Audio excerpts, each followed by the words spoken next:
नमस्कार, स्वागत है एक नई वीडियो में। मिनी रत्ना आईआरएफसी के बारे में रिजल्ट आने वाला था। ऊपर से स्टॉक काफ़ी नीचे भी आ गया था, रिजल्ट आ गया है।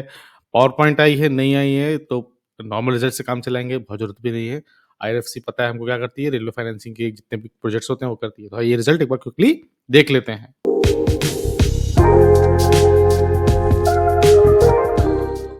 आईएफसी के अकॉर्डिंग उनका ये था हाईएस्ट एवरली क्वार्टरली रेवेन्यू। मैंने कहा है कि हमेशा इस पॉइंट को इग्नोर करिए। मान लीजिए कि Q1 में मान लेते हैं 6,890 करोड़ थे और इस बार 6,900 करोड़ है, तब भी हाईएस्ट हुआ। इससे इस पूरे सेंटेंस का कोई मतलब नहीं होता। बट हम देखते हैं कि कितना ग्रोथ किया है, तो 6,900 करोड़ का इनका क्वार्टरली रेवेन्यू, याद रखिए सेल्स है।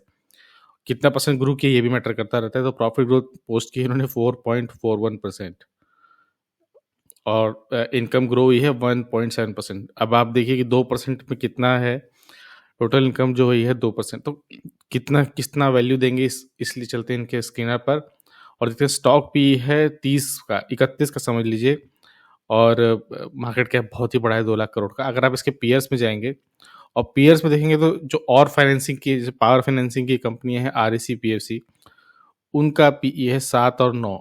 आईआरएफसी का है 30।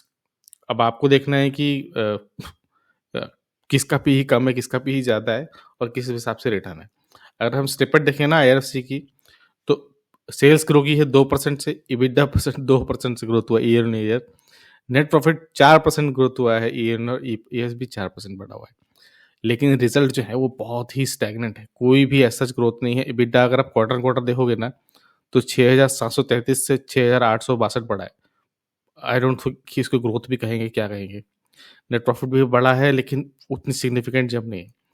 आईएफसी के अगर आप क्वार्टर्स में आएंगे तो देखेंगे कि ये 6,000 पे ही पड़ा हुआ है सितंबर दिसंबर 2022 से। यहाँ से इसकी ग्रोथ नहीं है। जो मैक्सिमम ग्रोथ दिख रही थी वो अटकी हुई है। सेम कहानी आपको दिख रही है नेट प्रॉफिट के साथ, जहाँ 1700, 1600, फिर 1200, 1500 पहुंचे हुए थे, अब फिर उसी पॉइंट की तरह ड्रैग कर रहे हैं।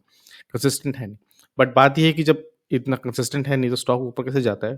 तो स्टॉक ऊपर जाता है इन्वेस्टर्स के कारण। अभी भी मेजॉरिटी स्टेक जो है वो गवर्नमेंट के पास है, प्रेसिडेंट ऑफ इंडिया के पास है, मिनिस्ट्री ऑफ रेलवे के पास है।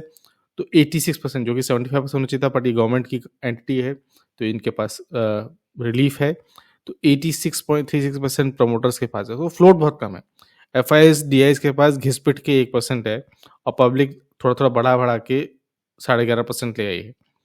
तो फ्लोट कम है, नंबर ऑफ शेयर्स कम है, तो मूवमेंट भी सडन आता है। सप्लाई कम रहती है, डिमांड ज़्यादा रहती है इस केस में। आप देख लेते हैं इसके टेक्निकल चार्ट्स पे। इस पॉइंट से आप देखोगे कि एक रिकवरी के साइन दिख रहे हैं, हल्का सा इसने रिकवर किया है, बट इसने हायर हाई बनना शुरू किया, अभी कुछ नहीं, बहुत ही अर्ली डेज है अभी तो। लेकिन इस पॉइंट पे सपोर्ट है, पहले भी सपोर्ट है। लेकिन मुझे क्या अच्छा लगता है, मुझे अच्छी लगती है वीकली कैंडल, तो सीधा वीकली कैंडल में चलेंगे, वहीं पर हमको इंटरेस्टिंग चार्ट देखने को मिलेंगे। तो वीकली बेस पर क्लियरली एक सपोर्ट तो हमको दिख ही रहा है इस पॉइंट पे। अगर हम एक ट्रेंड लाइन ड्रॉ करें यहाँ पे, तो इस पे एक सपोर्ट है ही, और एक सपोर्ट के पास एक सॉलिड वीकली में देखिए सॉलिड बुलिश एनगल्फिंग कैंडल बनी है। एक रेड कैंडल और एक ग्रीन कैंडल। वो ग्रीन कैंडल जिसने पूरी तरीके से एनगल्फ कर लिया अपनी प्रीवियस रेड कैंडल को, वॉल्यूम भी थे इस वक्त यहाँ पे बढ़े हुए थे। बट क्या ये सिर्फ इतने पैटर्न में ही काम चल जाएगा? नहीं। मुझे किस बात का डर लग रहा है, अगर मैं आपको अपना डर बताऊं, तो मुझे लग रहा है कि यहाँ पर इस तरह से कुछ यहाँ पे हेड एंड शोल्डर बनने की तैयारी ना चल रही हो। अगर हेड एंड शोल्डर बनने की तैयारी चल रही हो, तो जो इस पॉइंट से लेके यहाँ तक की हाइट होती है, यही नीचे की तरफ डाउन साइड का टारगेट हो जाता है। तो अगर आप क्विकली एक रैंडमली आप ड्रॉ करें, हम एक रैंडमली ड्रॉ करते हैं, बहुत टेक्निकली स्किल नहीं चाहिए हमको इसमें, हम एक रफली लेंगे और इस पॉइंट पे ले आएंगे, तो देखिए ये बहुत नीचे आ रहा है, 32 पे आ रहा है। यहाँ तक आने का तो स्कोप है नहीं, क्योंकि फ्लोट ही कम है। बट हम अगर इसको थोड़ा सा हम एडजस्ट करें, तो इस पॉइंट के आसपास, इस पॉइंट के आसपास आप देख रहे हो कि एक एक सपोर्ट है यहाँ पर, पहले भी इसने लिया हुआ था। ये तो सडन जर्क था, ये भी सडन जर्क था, यहाँ पे है नहीं। लेकिन इस पॉइंट पे आप देखोगे ना 77, 78, 75 के आसपास, तो इस जोन पर एक सपोर्ट है। अगर मैं यहाँ पे इस तरह से कुछ ड्रॉ कर दूं, यहाँ पे एक और एक जोन लेके ड्रॉ कर दूं, तो इस जोन के पास आप देखोगे ना, तो है तो 71 से 80 के बीच में इस ज़ोन पर एक सपोर्ट है, यहाँ पर एक सपोर्ट ले सकता है और जो हमने हेड एंड शोल्डर के टारगेट लिए थे वो भी यहीं आ रहा था। एक काम करते हैं मूविंग एवरेज लगा लेते हैं, तो मूविंग एवरेज 50 के नीचे ही आया है, 50 के ऊपर है लेकिन अभी 100 भी ऊपर है, 200 अभी ड्रॉ करने की ज़रूरत है क्योंकि बहुत दूरी की बात है। इसको हटा के अगर हम पिवट पॉइंट्स लगाएँ ना फिबोनाची बेसिस पर, तो पिवट पॉइंट भी वीकली बेस पर पिवट पॉइंट आप देखोगे, अगर आप ये हल्का-सा हो गया बट आप पिवट पॉइंट देखोगे तो इसी के बीच में है 76.1 पॉइंट पे। तो ये पॉइंट जो है, ये ज़ोन जो है, ये एक इम्पोर्टेंट ज़ोन हो जाता है। इस ज़ोन के पास आके रेस्ट ले सकता है। क्या इस ज़ोन पे आएगा ही आएगा? कोई भी गारंटी नहीं है कि वो इस ज़ोन पे आएगा ही आएगा। आना होगा तो आएगा, नहीं आना तो नहीं आएगा। आईआरएफसी एक एक काइंड ऑफ मोनोपोली है, मोनोपोली भी कहना ठीक नहीं होगा, पर शायद एक रेलवे की एक फाइनेंसिंग कंपनी है। इसका अपना अलग स्वाद है, अपनी डायरेक्शन से मुड़ता है।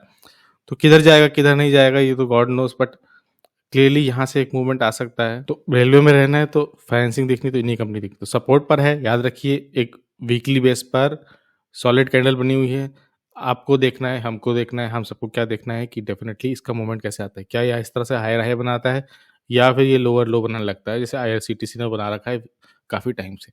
तो देखना है हमको किधर जा रहा है, फिर डायरेक्शन लेना है। पहले मार्केट डायरेक्शन लेने दीजिए, तब डिसीजन दीजिएगा। डिसीजन लेके डायरेक्शन मत देखिएगा, वरना पछताएँगे। मेरा सेल्फ इंटरेस्ट ज़रूर हो सकता है, बिल्कुल भी बाय सेल रिकमेंडेशन नहीं है। Q2 रिजल्ट्स, चार्ट्स एक्सप्लेन करने की कोशिश है। वीडियो अच्छा लगा हो तो like, share and subscribe. Help करिए छोटे चैनल को ग्रो करने में।